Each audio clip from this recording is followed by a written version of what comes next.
샬롬, 평안하셨습니까? 오늘은 하나님의 선물에 대해서 좀 말씀드리고자 합니다.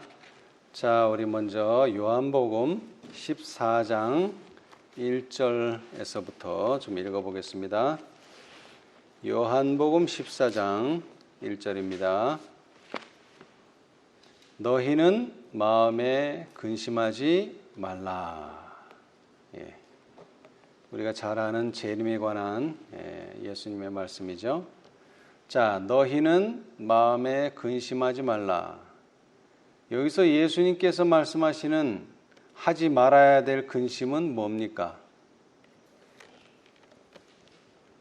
어떤 근심입니까? 자, 우리 마태복음 6장 31절에서부터 34절을 누가 천천히 큰 소리로 읽어주세요. 그러므로 염려하여 이르기를 무엇을 먹을까 무엇을 마실까 무엇을 입을까 하지 말라. 이는 다 이방인들이 구하는 것이라. 너희는 천부께서 이 모든 것이 너희에게 있어야 할 줄을 아시느니라. 너희는 먼저 그의 나라와 그의 의를 구하라. 그리하면 이 모든 것을 너희에게 더하시리라. 그러므로 내일 일을 위하여 염려하지 말라. 내일 일을 내일 염려할 것이요 한 날 괴로움은 그날에 족하니라. 예수님께서 염려나 근심이나 비슷한 말이죠. 이미 오래전에 공생애를 시작하시면서 하신 말씀이에요. 뭐 하지 말라? 염려하지 말라. 여기서 염려하지 말라는 건 뭘 염려하지 말라는 겁니까? 세상을 살아가는 일에 있어서 하는 염려, 그런 것들 하지 말아라. 왜? 그런 모든 것, 무엇을 먹을까, 무엇을 마실까, 무엇을 입을까는 벌써 누가 알고 계시다고요? 하늘 아버지께서 알고 계시다. 그렇기 때문에 그런 염려는 하지 말아라. 이 요한복음 14장의 근심은 아마 그런 거는 아닌 것 같아요. 그죠? 그래서 마가복음은 더 정확하게 말하고 있어요. 마가복음 4장 19절입니다. 마가복음 4장 19절. 세상의 염려와 재리의 유혹과 기타 욕심이 들어와 말씀을 막아 결실치 못하게 되는 자요. 이 마태복음 6장의 염려는 바로 세상의 염려입니다. 세상 염려. 근데 요한복음의 염려는 그런 세상, 무엇을 먹을까, 무엇을 마실까, 무엇을 입을까, 그런 염려는 아니에요. 영적인 염려입니다. 영적인 근심. 왜? 예수님께서 이제 누구를 떠나요? 제자들. 이제 예수님이 많이 도와주고 어려운 상황에서 도움이 되고 했는데 그분이 이제 더 이상 만날 수가 없는, 도움을 받을 수가 없는, 이 세상에서는 도움을 받을 수 없는 상황이 됐어요. 그러나 그 뒤 말씀이 중요합니다. 누구를 믿으니? 하나님을 믿으니 또 나를 믿으라. 근심과 반대말이 믿으라예요. 믿으면 근심이 사라져요. 근심하면 믿어지지가 않아요. 내 아버지 집에 거할 곳이 많도다. 그렇지 않으면 너희에게 일렀으리라. 내가 너희를 위하여 처소를 예비하러 가노니 가서 너희를 위하여 처소를 예비하면 내가 다시 와서 너희를 내게로 영접하여 나 있는 곳에 너희도 있게 하리라. 예수님이 가시는 이유가 있어요. 제자들이 나를 부인했기 때문에 미워서 가는 것도 아니고 하늘에 가서 해야 될 일이 있다는 거죠. 그 일은 바로 뭡니까?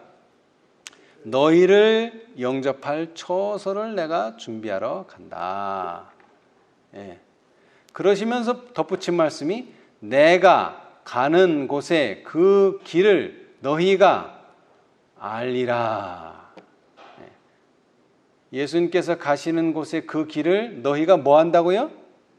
알리라. 근데 사실은 몰라요. 왜 어떻게 알죠? 모르는지 벌써 질문이 들어와요. 질문. 5절에 도마가 가로되 주여 어디로 가시는지 우리가 알지 못하거늘 그 길을 어찌 알겠사옵나이까. 여러분, 길은 언제 나타나죠? 길은 언제 나타나요? 우리 강 집사님, 어디로 가려고 그래야지 길이 나타나요? 목적지가 있어야지 길이 나타나죠. 그죠? 왜? 목적지에 따라서 길이 달라져요. 예. 서울로 가려면 서울 가는 길이 보이지만 부산으로 가려면 부산으로 가는 길이 보이는 거예요. 목적지가 없으면 길은 나타나지 않습니다. 예. 그러니까 이 도마의 말이 딱 맞는 말이에요. 도마는 지금 뭐도 몰라요. 목적지도 몰라요. 첫째, 목적지를 모르기 때문에 길을 모르는 거예요. 분명히 앞에서 말씀하셨는데 예수님께서 어디 간다고, 그리고 왜 가는지 이유까지 말씀했는데 도마는 그게 이해가 안 되는 거죠. 그래서 예수님께서 저 같으면 화를 내면서 막 그랬을 텐데 예수님께서는 차분하게 중요한 진리를 말씀하세요. 뭐라고요? 예수께서 가라사대 내가 곧 길이요 내가 곧 진리요 내가 곧 생명이니 나로 말미암지 않고는 아버지께로 올 자가 없느니라. 그 길은 어떤 길입니까? 예수님께서 가신 길, 가시밭길, 보통 사람들이 말하는 가시밭길. 그래, 가시밭길 끝에 갔더니 뭐가 왔어요? 낙원이 왔어요? 아니요, 십자가가. 십자가 다음이 낙원이에요. 예. 내가 걸어온 길을 따라와라. 내가 보여준 모본대로 살아라. 그게 내가 곧 길이요. 그 다음에 내가 하는 말이 진리야. 내 말을 잘 듣고 내 말만 따라. 그게 곧 나는 진리요. 그 다음에 그렇게 하면 예수님의 모본을 따라 살고 예수님의 말씀의 진리, 입의 말씀을 진리를 지키면 결국에는 영생을 얻게 된다. 그런 말씀이에요. 자, 그리고 나서 이제 13절로 가보겠습니다. 13절. 너희가 내 이름으로 무엇을 구하든지 내가 시행하리니 이는 아버지로 하여금 아들을 인하여 영광을 얻으시게 하려 함이라. 자, 그 다음 14절이요. 내 이름으로 무엇이든지 내게 구하면 내가 시행하리라. 제가 과정 공부 시간에도 말씀드렸다시피 예수님은 중요한 내용은 뭐 하십니까? 중요한 내용 반복합니다. 반복. 근데 그 반복이 종류가 여러 가지가 있는데 그 중에 하나는 내가 진실로 너희에게 이르노니, 이건 중요하다는 뜻이에요. 그렇죠? 근데 요한복음에서 요한은 거기다 하나를 더 붙여요. 내가 진실로 너에게 이르노니. 진실로를 한 번 또 더 써요. 그러면 아주 중요한 거예요. 그런데 지금 13절과 14절은 진실로라는 말이 없어요. 그런데 뭐가 지금 반복되고 있죠? 내 이름으로 무엇을 구하든지 내가 시행하리니. 13절, 14절은 내 이름으로 무엇이든지 내게 구하면 내가 시행하리라.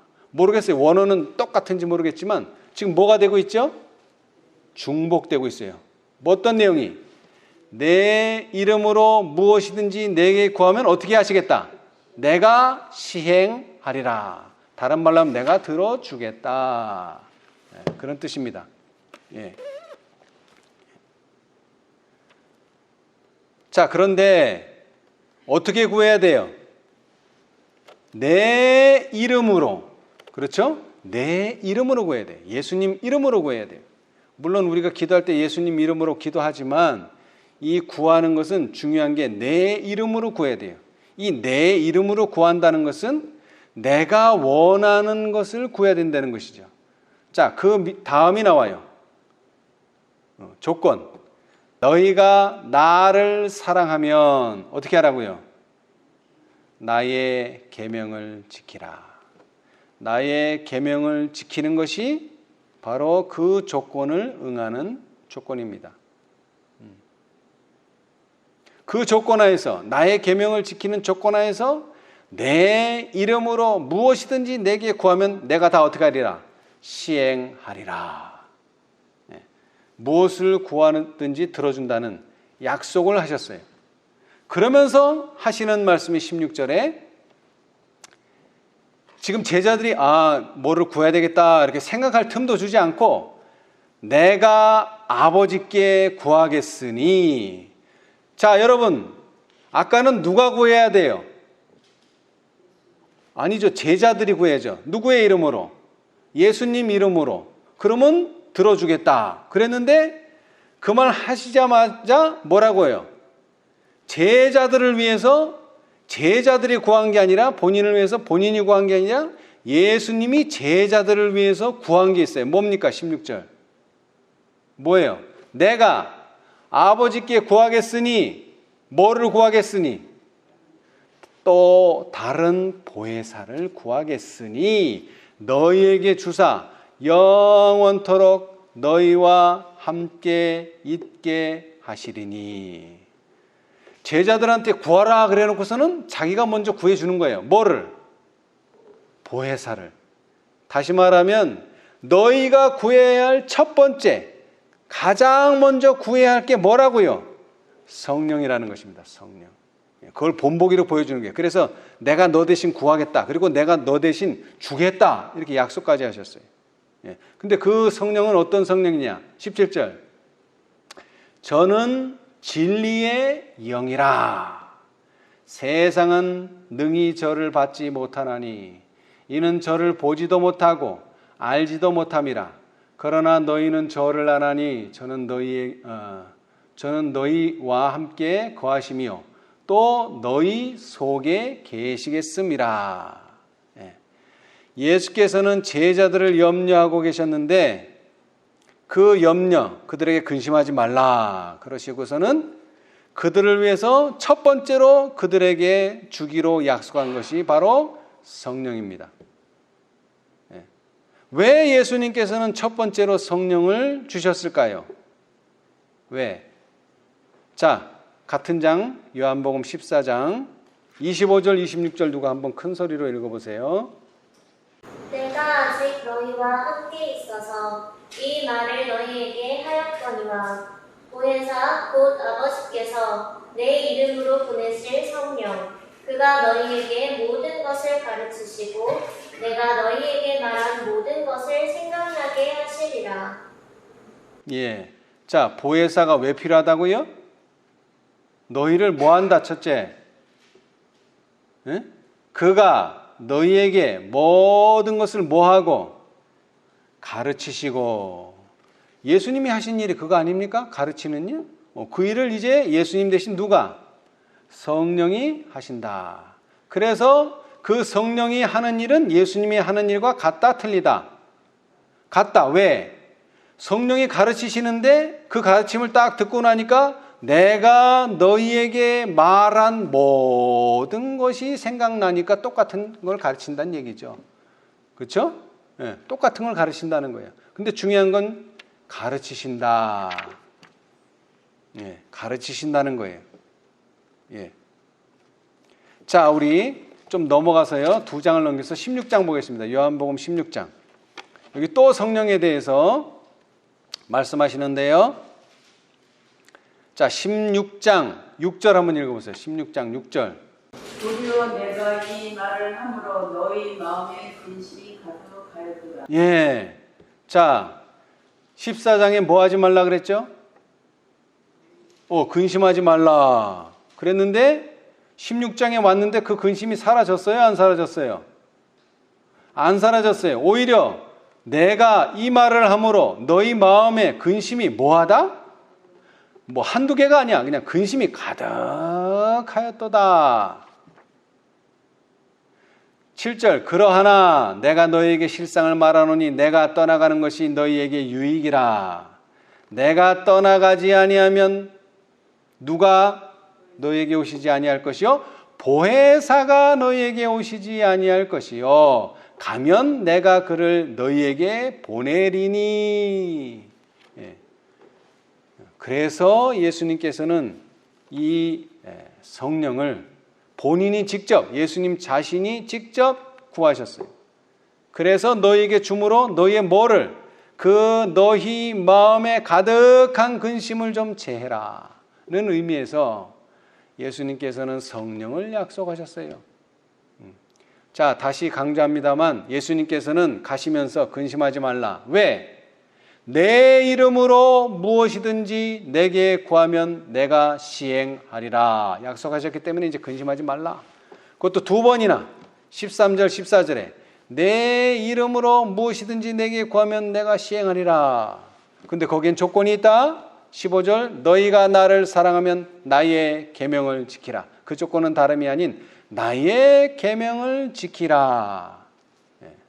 그러시면서 성령이 첫째로 필요하기 때문에 16절에 내가 아버지께 구하겠으니 그가 또 다른 보혜사를 너희에게 주사 영원토록 너희와 함께 있게 하시리니.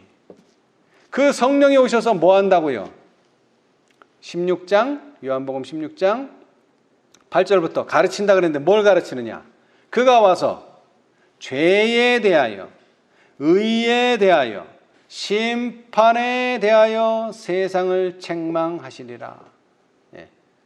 세 가지를 말했지만 사실은 두 가지입니다. 뭐라고요? 죄가 무엇인지, 그 다음에 반대로 의가 무엇인지.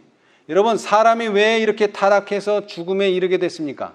선악과를 먹게 됐어요. 참 재미있게도 분명히 선과 악을 알게 한다 그랬는데 사실은 뭐에 대해서는 몰라요.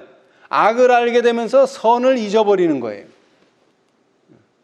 심지어는 이사야서에 보면 제사장들도 선악을 분별 못해요. 그런데 성령이 오시면 뭐라고요? 죄와 의, 선과 악을 분별할 수 있게 해준다. 그래서 그 분별로 말미암아 세상이 심판을 받게 된다. 그것이 성령으로 말미암는 겁니다. 더 구체적으로 말하자면 9절에 죄에 대하여라 함은 저희가 나를 믿지 아니하며. 여러분, 죄의 정의가 뭡니까? 불신이라고 여기 정확히 말하고 있죠. 나를 믿지 않는 게 뭐다? 뭐 간음하고 뭐 안식일 안 지키고 뭐 우상 숭배하고 그게 죄가 아니라 뭐를 안 믿는 거? 나를 믿지 않는 것이 죄다. 그 다음에 그럼 반대로 의는 뭐냐? 10절 의에 대하여라 함은 내가 아버지께로 가니 너희가 다시 나를 보지 못하며. 여러분, 의의 정의가 뭡니까? 옳은 일. 자기 기준에 양심적으로 이건 옳은 일, 그런 일 판단해서 하는 게 아니라 의는 예수님 자신이 의입니다. 우리는 의에 대해서 알아야 돼요. 예수님에 대해서 알아야 돼요. 그게 의이기 때문에, 그분 자체가 의이기 때문에. 그리고 그 의를 뭐 할 때? 받아들이지 않고 불신하고 거절할 때 그게 뭐가 된다? 죄가 된다. 그래서 11절 심판에 대하여라 함은 이 세상 임금이 심판을 받았음이니라. 내가 아직도 너에게 이를 것이 많으나 지금은 너희가 감당치 못하리라. 그래서 뭘 보낸다? 13절 그러나 진리의 성령이 오시면 그가 너희를 모든 진리 가운데로 인도하리니 그가 자의로 말하지 않고 오직 듣는 것을 말하시며 장래일을 너희에게 알리시리라. 이게 예수님의 약속입니다. 자, 그런데 이 성령은 예수님이 보내주신다 그랬는데 성령의 역사는 언제부터 시작합니까? 사실은 창세기 태초에부터 시작합니다. 태초. 자, 창세기 1장 2절 한번 읽어보세요. 창세기 1장 2절 땅이 혼돈하고 공허하며 흑암이 깊은 위에 있고 하나님의 신은 수면에 운행하시니라. 여기 하나님의 신이라고 말했습니다. 하나님의 신.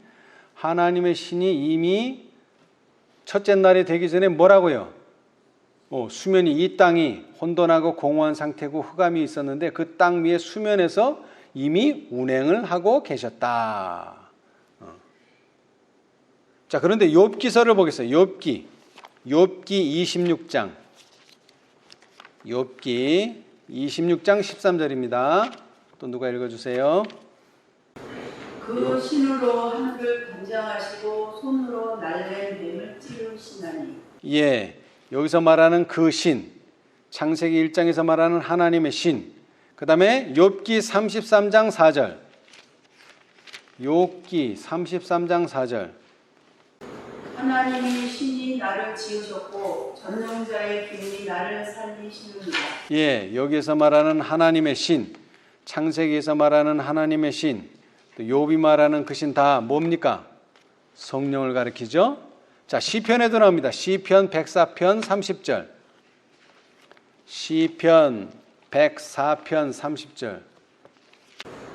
주의 영을 보내어 저희를 창조하사 지면을 새롭게 하시나이다. 자, 이게 창조, 지으시다 다 무엇과 관련되어 있어요? 누구와? 성령. 하나님의 신, 그 신, 그 다음에 주의 영, 이것은 다 하나님의 영, 곧 성신 또는 성령을 가리킵니다. 예. 그래서 시편 기자는 또 51편 11절에 이 성령이 함께 동행해야 한다는 것을 알고 있기 때문에 51편 11절 나를 주 앞에서 쫓아내지 마시며 주의 성신을 내게서 거두지 마소서. 성령을 내게서 거두면 뭐가 됩니까? 완전 악인이 되는 거죠. 제어가 안 되는 사람이 되는 거죠. 예. 그래서 창조로부터 시작된 성령의 역사는 세상 끝까지 지속될 것입니다. 이것은 시대의 소망의 내용이니까 제가 읽어드리겠습니다. 세상의 모든 것들이 흥분 상태에 있다. 때의 징조는 불길하다. 다가오는 사건들은 그 앞에 그늘을 들이운다. 하나님의 성령은 세상에서 떠나고 있으며 바다와 육지에서 재난이 꼬리를 물고 일어난다. 태풍, 지진, 화재, 홍수, 그리고 온갖 부류의 살인 사건이 일어난다. 이거 원인이 뭐예요? 지구 온난화예요? 엘니뇨 현상이에요? 아니요, 그런 게 아니에요. 물론 과학적으로는 그렇게 되지만 뭐가 떠나기 때문에 일어나는 현상이에요? 성령이. 왜? 성령은 사람을 제어하고 사람을 순복시키고 사람을 지도하는데 이 성령이 점점 떠나니까 점점 악령이 돼가는 거예요. 노아의 시대처럼 성령이 떠나가니까. 그래서 세상 끝날에는 이 성령이 완전히 떠나버리면 세상이 어떻게 됩니까? 악인 천지가 되겠죠. 그래서 하나님의 계명을 지키고 하나님께 순종하는 자들을 잡아 죽이겠다는 명령이 나고 실제로 잡아 죽이려고 하는 행동까지 하게 되는 거예요. 지금은 왜 그런 행동을 못해요? 성령이 제어하고 계시기 때문에. 그래서 예수님께서는 세상에 남겨질 당신의 제자들에게 무엇보다도 먼저 성령을 보내주시겠다 약속하셨어요. 그리고 그 약속은, 자, 우리 한번 다 같이 읽어보겠습니다. 자, 668페이지 시대의 소망. 시대의 소망. 이건 중요하니까 668페이지. 여러분이 이미 읽어보신 내용인데, 자, 중요하기 때문에 다시 반복합니다. 668페이지. 그리스도께서는 자신을 희생제물로 바치기 전에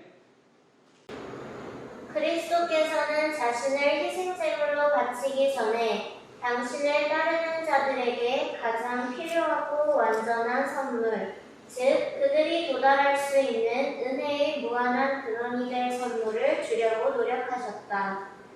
그리스도께서는 내가 아버지께 구하겠으니 그가 또 다른 보혜사를 너희에게 주사 영원토록 너희와 함께 있게 하시리니 저는 진리의 영이라.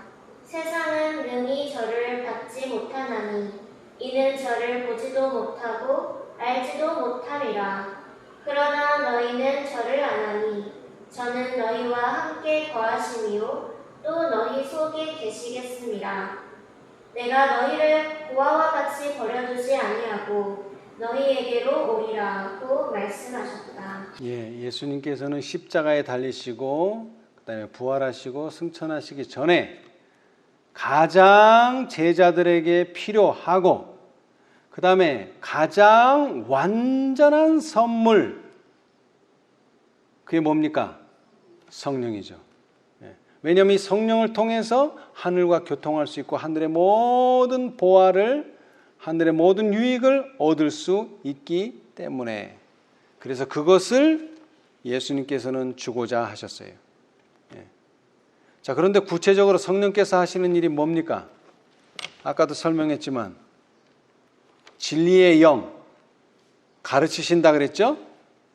성령의 계속, 자 671페이지 671페이지 2페이지 성령의 계속적인 임재와 도움이 없이는, 성령의 계속적인 임재와 도움이 없이는 말씀의 전파가 전혀 소용이 없을 것이다. 이분이야말로 거룩한 진리를 효과적으로 가르치는 유일한 교사이시다. 진리가 성령으로 말미암아 마음에 함께할 때에만 양심을 일깨우거나 생애를 변화시킬 것이다. 누구든지 하나님의 말씀을 문자 그대로 소개할 수 있을 것이며 하나님의 말씀의 모든 명령들과 약속들을 잘 알 수 있을 것이다. 그러나 성령께서 진리를 깊이 감명시키지 않으면 반석 위에 떨어져 깨어질 영혼은 하나도 없을 것이다. 교육이나 유리한 지위가 아무리 위대하다 하여도 하나님의 성령과 협력함이 없이는 아무도 빛의 통로가 될 수 없다. 씨가 하늘의 이슬로 말미암아 생명으로 약동하기 전에는 복음의 씨뿌림은 성공하지 못할 것이다. 성령께서 기도하던 사도들에게 임하신 것은 신약 성경 어느 한 책도 기록되기 전이었고 그리스도께서 승천하신 후에 어느 한 복음 설교도 설교되기 전이었다. 그래서 그들의 원수의 증언은 너희가 너희 교를 예루살렘에 가득하게 하였다는 것이었다. 자, 성령의 계속적인 임재와 도움 없이는 말씀 전파가 뭐라고요? 전혀 소용이 없을 것이다. 여러분, 성령은 교사는 교사인데 이론, 지식을 전하는 교사는 아닙니다. 어떤 교사예요? 거룩한 진리를 효과적으로 가르치는 교사. 다시 말하자면 생애를 변화시키는 교사예요. 이론만 전달하는 게 아니라, 지식을 전달하는 교사가 아니라. 지식을 전달하는 교사는 사람들 중에도 있어요. 그러나 진리를 마음판에 새기고 생애가 변화되게 하는 교사는 성령밖에는 없어요. 그래서 하늘의 이슬이라 이렇게 상징되었어요. 이슬. 씨가 발하려면 뭐가 필요합니까? 수분이 절대적으로 필요합니다. 절대로 이 속에 있는 배아가 그 눈이 튀어나오려면 이 물이 수분이 들어가서 그것을 흐물흐물하게 해주고 영양분을 공급해야지만 그것을 뚫고 나올 수가 있어요. 근데 그 일을 누가 한다는 거예요? 성령이 하신다는 거죠. 성령이. 그래서 성령의 첫 번째 임무는 거룩한 진리를 우리의 세포 속에, 우리의 몸 속에 효과적으로 집어넣는 일. 머릿속에만 집어넣는 게 아니라 우리의 모든 세포 속으로 집어넣는 일. 그거를 성령이 하신다. 교사라는 것입니다. 교사. 그래서 예수님께서 요한복음 16장에 그렇게 말씀하셨죠. 그러하나 내가 너희에게 실상을 말하노니 내가 떠나가는 것이 너희에게 유익이라. 내가 떠나가지 아니하면 보혜사가 너희에게로 오시지 아니할 것이요 가면 내가 그를 너희에게로 보내리니 그가 와서 죄에 대하여 의에 대하여 심판에 대하여 세상을 책망하시리라. 죄에 대하여라 하면 저희가 나를 믿지 아니하며 의에 대하여라 하면 내가 아버지께로 가니 너희가 다시 나를 보지 못하며 심판에 대하여라 하면 이 세상 임금이 심판을 받았음이니라. 내가 아직도 너희에게 이를 것이 많으나 지금은 너희가 감당치 못하리라. 그러하나 진리의 성령이 오시면 그가 너희를 모든 진리 가운데로 인도하시리니 그가 자의로 말하지 않고 오직 듣는 것을 말하시며 장래일을 너희에게 알리시리라. 그래서 예수님께서는 자신이 간 빈자리를 누가 채우기를 원하셨느냐? 성령이. 철로 역정해서 우리를 하늘까지 인도해 줄 교사는 성령이신데 죄인을 의인으로 만들어 줄 교사입니다. 우리가 그 교사를 통해서 교육을 받을 때 우리는 의인이 될 수 있어요. 자, 우리 자주 읽는 내용이죠. 자, 우리 762페이지 시대의 소망. 시대의 소망 762페이지. 율법은 의, 즉 의로운 생에 완전한 품성을 요구하지만 인류는 그 요구에 미칠 수 없다. 인류는 하나님의 거룩한 율법의 요구를 충족시킬 수 없다. 그러나 그리스도께서는 인간으로서 지상에 오셔서 거룩한 생애를 사시고 완전한 품성을 개발시키셨다. 그리스도께서는 그것을 받고자 하는 모든 자들에게 값없이 선물로 주신다. 그분의 생명은 사람들의 생명을 대신하신다. 그리하여 그들은 하나님의 관용을 통하여 과거의 죄를 용서받는다. 뿐만 아니라 그리스도께서는 하나님의 속성을 사람들에게 불어넣으신다. 그분은 인간의 품성을 거룩하신 하나님의 품성을 따라 형성하여 영적인 힘과 아름다움 지닌 훌륭한 건물이 되게 하신다. 그리하여 바로 이 율법의 의가 그리스도를 믿는 자에게서 성취된다. 하나님께서는 자기도 의로우시며 또한 예수 믿는 자를 부럽다 하실 수 있다. 우리가 자주 읽고 듣고 생각하는 문장인데, 자, 여기서 보세요. 그리스도께서는 그것을 받고자 하는 모든 자들에게 값없이 선물로 주신다. 근데 그것이 뭐예요? 그것. 자, 그것이니까 앞에 나왔겠죠? 그러나 그리스도께서는 인간으로서 지상에 오셔서 거룩한 생애를 사시고 뭐를 개발시키셨다? 완전한 품성을 개발시키셨다. 그리스도께서는 그것을 받고자 하는 모든 자들에게 값없이 선물로 주신다. 이제 그것이 뭡니까? 완전한 품성이에요. 근데 그거 누가 만들었어요? 전에는 없었는데. 예수님이 인간으로 지상에 오셔서 거룩한 생애를 사심으로 33년 반 동안 완성한 게 완전한 품성. 근데 그걸 뭘로 주신다? 선물로 주신다. 자, 그런데 그 선물이 어떻게 사람들에게 주어지는가가 중요해요. 그분의 생명은 사람들의 생명을 대신하신다. 그리하여 그들은 하나님의 관용하심을 통하여 과거의 죄를 용서받는다. 자, 우리가 이 선물을 받기 전에 무슨 일이 필요하죠? 용서가 필요해요. 용서. 그 다음에는요, 용서받은 다음에는 그리스도께서는 하나님의 속성을 사람들에게 어떻게 하신다? 불어넣으신다. 여러분, 속성을 사람들에게 주신다 이럴 수도 있잖아요. 근데 뭐라 그랬죠 여기? 사람들에게 뭐? 불어넣으신다. 여러분, 제가 창세기 1장 2절을 말씀드렸는데 그 원어가 루악이라는 단어예요. 루악이 뭐예요? 호흡, 불어넣다. 여러분, 하나님께서 인간을 창조하실 때 어떻게 창조하셨죠? 흙으로 뭐를 만들어 놓고 몸뚱이, 모양은 만들었어요. 근데 아직 사람이 아니야. 왜? 시체야, 시체. 죽어있는 시체. 거기다 뭐를? 생기를 불어넣으니까 뭐가 됐어요? 사람이 됐잖아요. 똑같은 거예요. 그리스도께서는 하나님의 속성을 사람들에게 뭐? 불어넣으신다. 생기를 불어넣는다. 그게 성령이에요. 루악. 불어넣는 게 그게 성령의 역사라고요. 자, 지금은 제가 이렇게 설명하지만 이제 예언의 신에 나오니까, 자, 그래서 그렇게 불어 넣어지니까 어떻게 되는 거예요?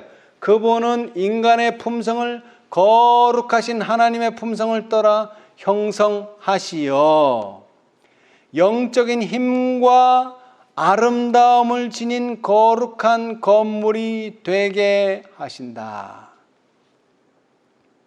그리하여 바로 이 율법의 의가 그리스도를 믿는 자에게서 성취된다. 그래서 하나님께서는 자기도, 예수님 자신도 의로우시며 또한 예수 믿는 자를 의롭다 하실 수 있으시다. 자, 다시 말하지만 그리스도께서 어떻게 하나님의 속성을 사람들에게 불어넣으십니까? 자, 675페이지 시대의 소망. 오늘 우리가 공부한 내용이에요. 675페이지. 나는 포도나무요. 나는 포도나무요 너희는 가지니라고 그리스도께서는 당신의 제자들에게 말씀하셨다.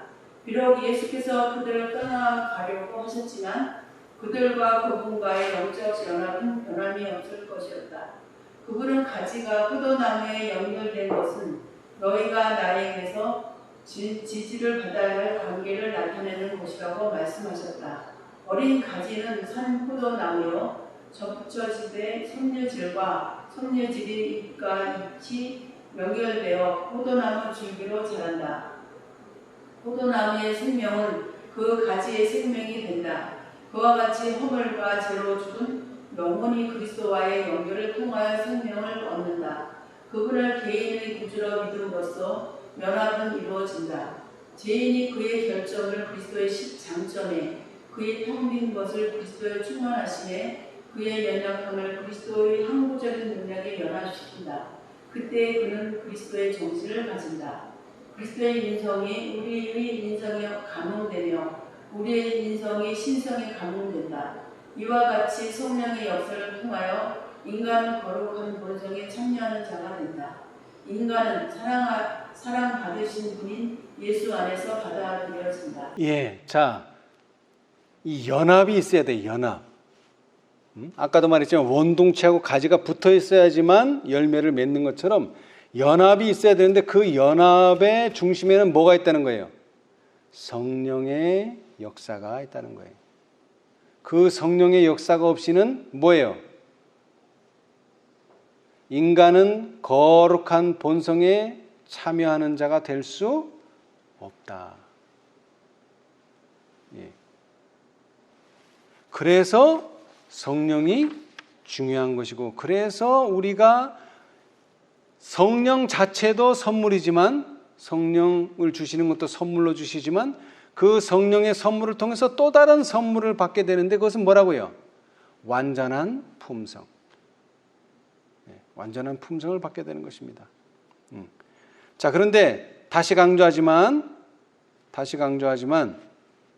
성령도 선물, 또 모두 선물. 완전한 품성도 선물이라 그랬죠? 예. 이 선물이라는 뜻은 약속하셨다는 겁니다. 약속. 여러분 헬렌 켈러 아세요? 헬렌 켈러? 헬렌 켈러는 원래 태어날 때는 정상인이었어요. 근데 한 2-3살 됐을 때 열병을 앓면서 뭐를 잃어버렸어요? 청각과 시각을 잃어버렸어요. 그래서 이 모든, 그러니까는 원래 태어날 때부터 청각이었고 원래 태어날 때부터 귀머거리였으면은 화가 안 나요. 근데 어때요? 분명히 나는 보았고 분명히 나는 들었는데 어느 날 갑자기 보지도 못하고 듣지도 못한다고 해봐요. 사람이 어떻게 되겠어요? 완전 짜증나고 완전 화가 머리끝까지 나겠죠. 애기지만. 그런데 누가 그를 대학교까지 들어가게 해줬어요? 설리반 선생님. 선생님이 그래요. 교사가. 헬렌 켈러의 눈이 되어주고 헬렌 켈러의 귀가 되어준 선생님이 없었다면 그런 헬렌 켈러, 놀라운 역사를 하는 그런 헬렌 켈러는 없습니다. 바로 그 일을 성령께서 해주신다는 거예요. 예수님이 제자들에게만 약속하신 게 아니에요. 우리에게도, 세상 끝에 사는 우리에게도 이런 성령을 약속하셨어요. 여러분, 예수님께 감사하십시오. 왜? 이런 성령을 선물로 주시겠다고 약속하셨어요. 자, 우리 668페이지. 668페이지. 668. 그리스도께서는 아까 읽었죠? 자신을 희생제물로 바치기 전에, 자, 한번 읽어보세요.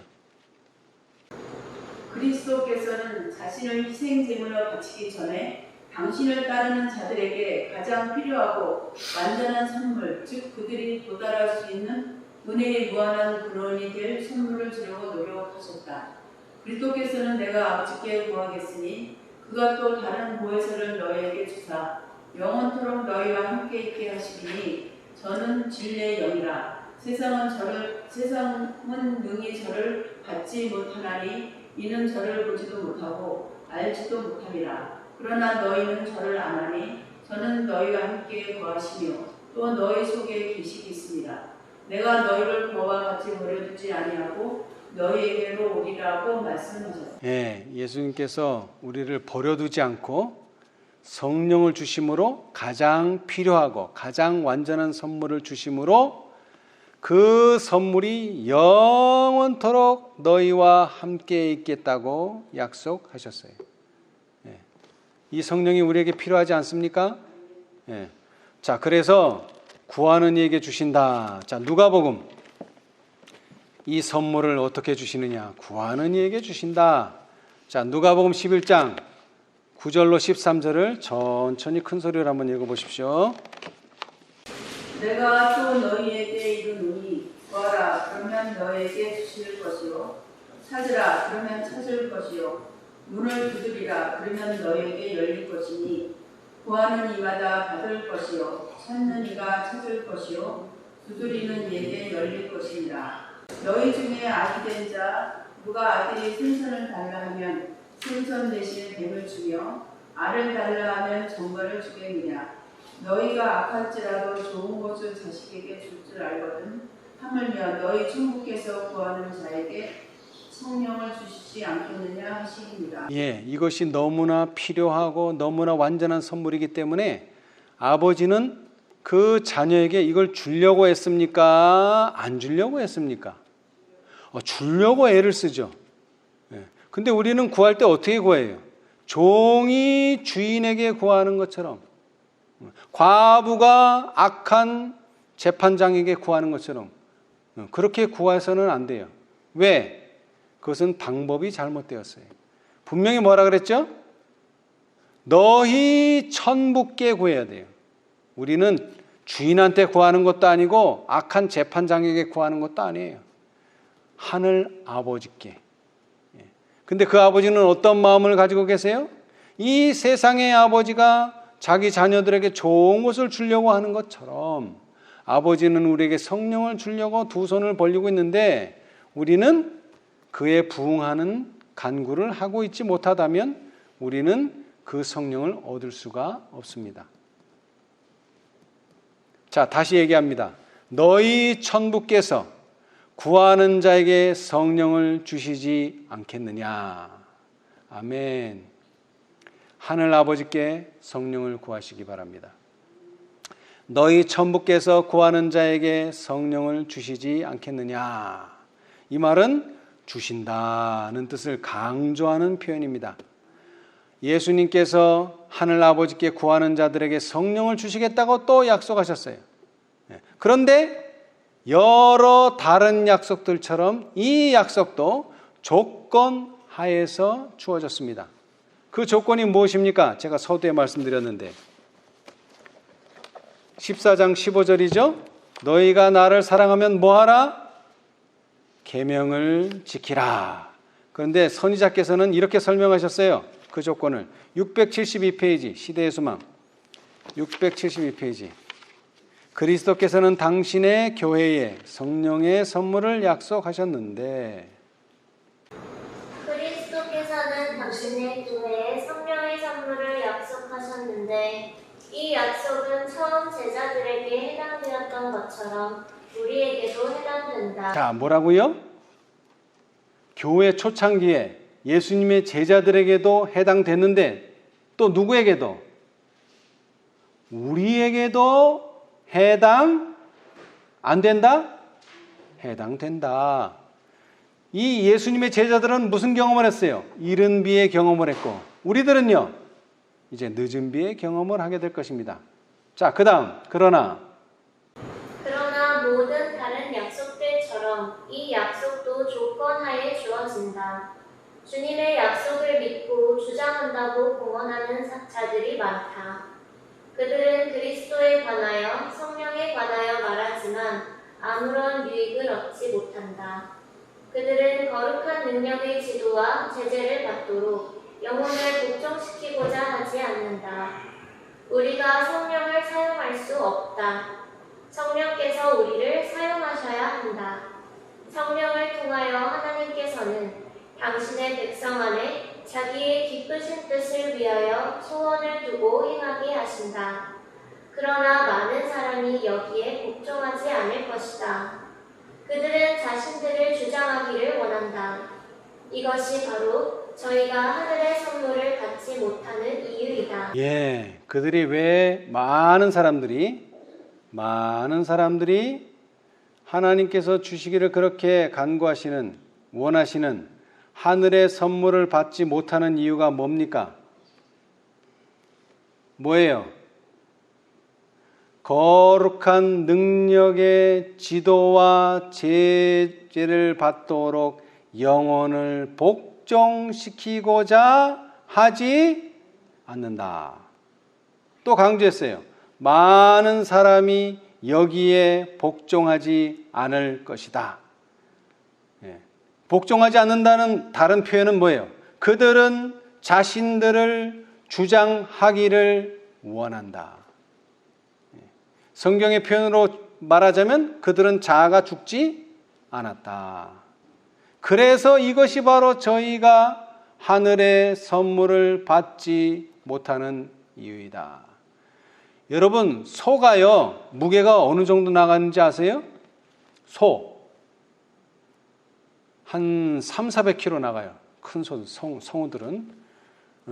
그런데 사람이요, 애기들도, 애기라 그러면 좀 이상하고 좀 어린 사람들도 소를 일하는 소 말하는 거예요. 저기 가둬놓는 젖소 말하는 게 아니라 일하는 소.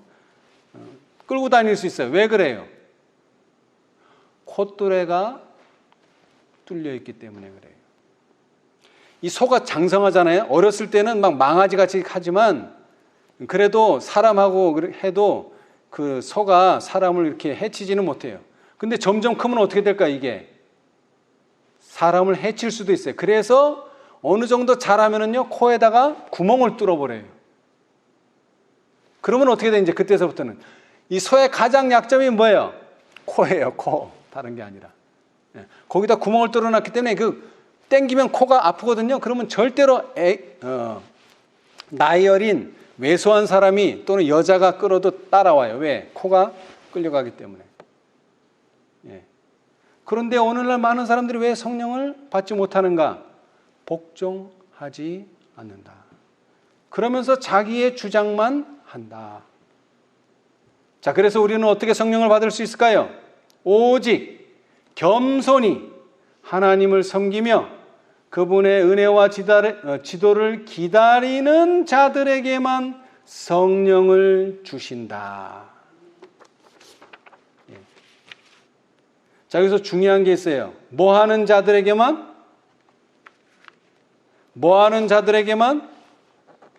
기다리는 자들에게만. 그래서 한국 사람들이 성령을 받기 좀 힘들어요. 왜? 빨리. 이게 근데 그렇게 빨리 안 돼요. 그래서 뭐라 그랬죠? 여기도 분명히 기다리는 자. 뭘 기다려요?